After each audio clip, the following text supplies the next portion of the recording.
حضرت موسیٰ علیہ السلام اور فرعون کی ریئل واقعہ کہانی۔ یہ کہانی صرف ایک تاریخی واقعہ نہیں بلکہ ایمان، صبر، ہمت اور سچائی کا سب سے بڑا سبق ہے۔ فرعون کا ظلم اور غمنڈ۔ قدیم مصر ایجپٹ میں ایک بادشاہ تھا جس کا نام فرعون تھا۔ وہ اپنے آپ کو خدا کہتا تھا۔ اس کا دعویٰ تھا، میں تمہارا سب سے بڑا رب ہوں۔ وہ اپنی قوت، دولت اور فوج پر بہت گھمنڈ کرتا تھا۔ اس نے بنی اسرائیل حضرت یعقوب علیہ السلام کی اولاد کو غلام بنا رکھا تھا۔ ان پر بہت ظلم کرتا، ان سے زبردستی کام کرواتا، ان کو مارتا پیٹتا، ان کی زندگی کو عذاب بنا دیا۔ ایک دن فرعون نے خواب دیکھا کہ بنی اسرائیل کا ایک بیٹا پیدا ہوگا جو اس کی حکومت ختم کر دے گا۔ یہ سن کر فرعون ڈر گیا اور حکم دے دیا، بنی اسرائیل کے جتنے بھی نئے پیدا ہونے والے لڑکے ہوں سب کو قتل کر دو۔ اس طرح ہزاروں معصوم بچے شہید کر دیے گئے۔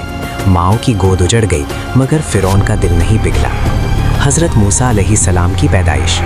اسی دور میں حضرت موسیٰ علیہ السلام پیدا ہوئے۔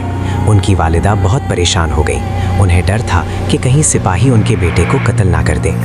اللہ نے ان کے دل میں ایک بات ڈالی، اس بچے کو صندوق یعنی پیٹی میں ڈال کر دریا یعنی نائل ریور میں چھوڑ دو، میں اسے تمہیں واپس لوٹا دوں گا۔ یہ ایمان کا بہت بڑا امتحان تھا۔ کون ماں اپنے بچے کو دریا میں چھوڑ سکتی ہے؟ مگر اللہ کے حکم پر انہوں نے ایسا ہی کیا۔ صندوق بہتے بہتے فرعون کے محل کے پاس پہنچ گیا۔ موسیٰ علیہ السلام فرعون کے گھر میں۔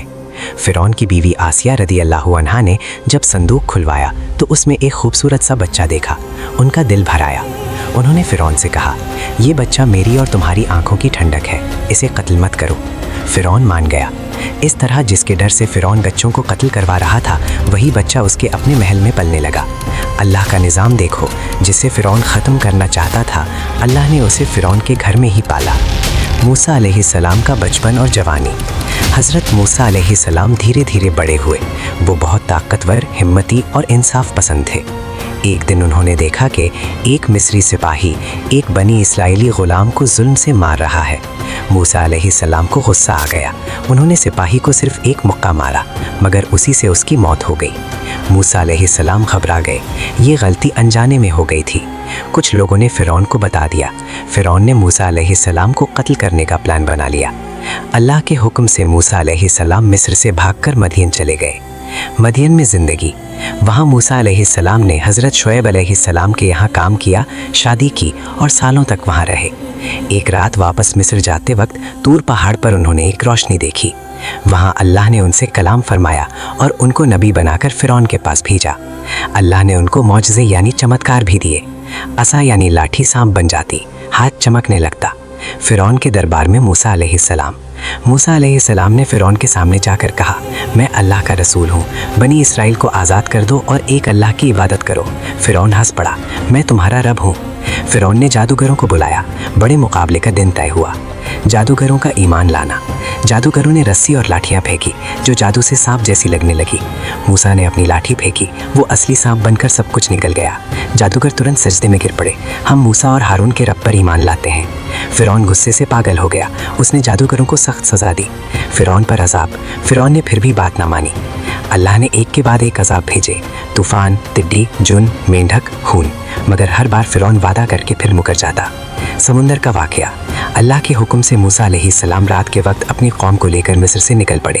فرعون فوج کے ساتھ پیچھے دوڑا، سامنے سمندر، پیچھے دشمن۔ لوگ گھبرا گئے۔ موسیٰ نے کہا، میرا رب میرے ساتھ ہے، وہ راستہ بنا دے گا۔ انہوں نے لاٹھی ماری، سمندر پھٹ گیا، بیچ میں سوکھا راستہ بن گیا۔ بنی اسرائیل پار ہو گئے۔ فرعون بھی پیچھے گھس گیا۔ جیسے ہی وہ بیچ میں پہنچا سمندر بند ہو گیا۔ فرعون ڈوب گیا۔ آخری لمحوں میں اس نے کہا، میں مان گیا کہ اللہ ہی سچا خدا ہے، مگر اب دیر ہو چکی تھی۔ عبرت اور سبق۔ یہ کہانی ہمیں سکھاتی ہے، گھمنڈ انسان کو تباہ کر دیتا ہے، ظلم کا انجام ہمیشہ برا ہوتا ہے، اللہ پر بھروسہ کبھی ضائع نہیں جاتا۔ سچائی چاہے کمزور لگے آخر جیت اسی کی ہوتی ہے۔ اور ہاں، ایسے ہی ریئل واقعہ سننے کے لیے سمیر ہاشمی کو سبسکرائب کریں اور اگلا ویڈیو کس پر بناؤں کمنٹ میں بتاؤ۔ شکریہ۔